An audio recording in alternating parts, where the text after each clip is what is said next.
வணக்கம். இன்னைக்கு நாம ஸ்ரீ ருத்ரம்ல இருந்து சில பகுதிய கொஞ்சம் பார்க்கலான்னு இருக்கோம். இதோட நோக்கம் ரொம்ப சிம்பிள் தான். இந்த சக்தி வாய்ந்த மந்திரங்களோட அர்த்தத்தை நம்ம சும்மா பேசிக்கிற மாதிரி கொஞ்சம் எளிமையா புரிஞ்சுக்கிறது.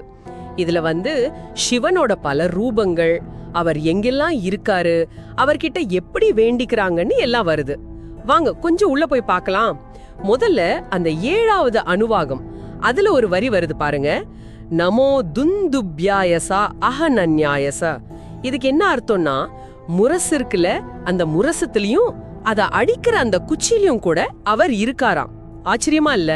ஆமா ஆமா, அது மட்டும் இல்லையே. அதேதான். அப்புறம் பாருங்க, நாம நடக்கிற பாதை நம ஸ்ருத்யாயசா பத்யாயச. சின்ன ஓட, கிணறு, அப்புறம் மழை, மேகம், மின்னல், காத்துன்னு நமோ வர்ஷ்யாய சாவர்ஷ்யாயச, நமோ மேக்யாயசா வித்யுத்யாயச எல்லாத்துலயும் இருக்கிறதா சொல்றாங்க. இது என்ன சொல்ல வருதுன்னா, ருத்ரன் கோயில்ல மட்டும் இல்ல, நம்மள சுத்தி இருக்கிற எல்லாத்துலயும் இருக்கார். நாம செஞ்ச பொருளாகட்டும், இல்ல இயற்கையா இருக்கிற வழி, தண்ணி, நிலங்க, கிளைமேட் எதுவா இருந்தாலும் அதுல அவர் இருக்கார். அவரோட அந்த எங்கும் நிறைந்த தன்மை, அதைத்தான் இது காட்டுது. சரி, எல்லா இடத்துலயும் இருக்காருன்னா அவர் எப்படிப்பட்டவர்? இதுக்கு 8வது அணுவாகம் கொஞ்சம் க்ளூ கொடுக்குது பாருங்க. நம சோமாய சருத்ராயச்ச. அதாவது சோம ரூபம்னா ரொம்ப சாந்தமா, சந்திரன் மாதிரி குளிர்ச்சியா இருக்கார். அதே சமயம் ருத்ர ரூபம்னா உக்ரமாவும் இருக்கார். ஆமா, ரெண்டு எக்ஸ்ட்ரீம் மாதிரி. அதேதான். அப்புறம் பாருங்க, நமா சங்காயச்ச பசுபதயச்ச.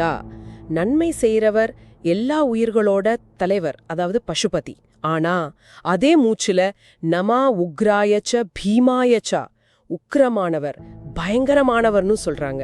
முக்கியமா நமா சிவாயச்ச சிவதராயச்ச, மங்களமானவர், ரொம்ப ரொம்ப மங்களமானவர்னு வருது. அப்புறம் தண்ணீரை கடக்க உதவுபவர்னு ஒரு வரி வருது. நமா பிரதரணாயா சோத்தரணாயச்ச. சரிதான்.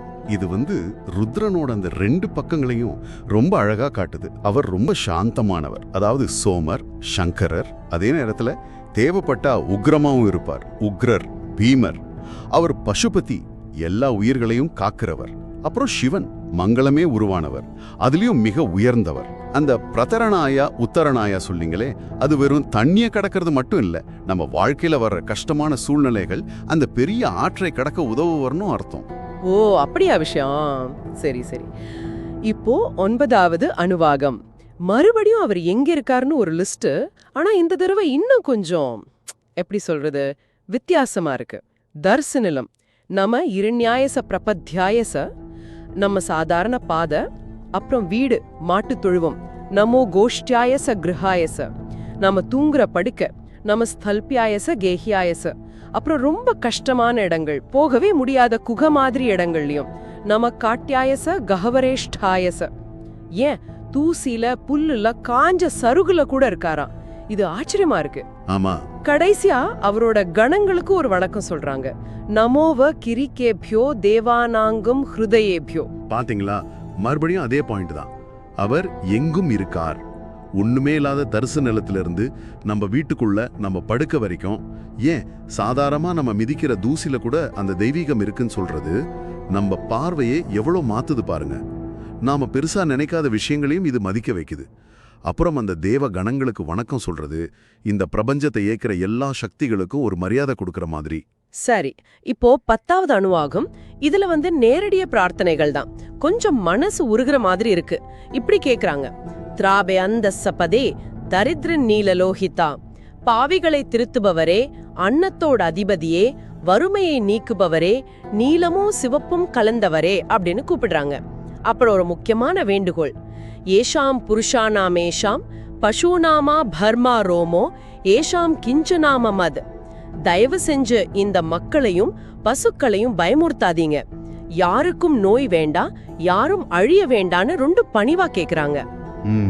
இதுல அந்த பக்தி நல்லா தெரியுது. ஆமா, இன்னும் இருக்கு. ஆசீர்வாதத்துக்கும் பாதுகாப்புக்கும் வேண்டாங்க. யாதே ருத்ர சிவா தனு சிவா. அதாவது ருத்ரனே, உன்னோட அந்த மங்களமான நல்ல வடிவம் இருக்கே, அதால எங்களை தொடணும், எங்களுக்கு நல்லது செய்யணும்னு சொல்றாங்க. மிருடானோ ருத்ரோதா நோ மயஸ்கிருதிஹி. ருத்ரனே எங்களுக்கு கருணை காட்டு, சந்தோஷத்தை கொடு அப்படின்னு மன்றாடுறாங்க. குடும்பத்துக்காகவும் ஒரு வேண்டுதல் இருக்கு. மானோ மகாந்த முதா மானோ அர்பகா, எங்க பெரியவங்களையோ குழந்தைங்களையோ என் இளைஞர்களையோ வயித்துல இருக்கிற குழந்தையோ கூட துன்புறுத்தாதீங்கன்னு வேண்டிக்கிறாங்க. இதுல பாருங்க, அந்த இறைவன் கிட்ட எவ்வளவு ஆழமான நம்பிக்கை இருக்குன்னு தெரியுது. அவரோட உக்கிரமான ரூபம் தெரிஞ்சும் அவரோட கருணையை நம்பி வராங்க.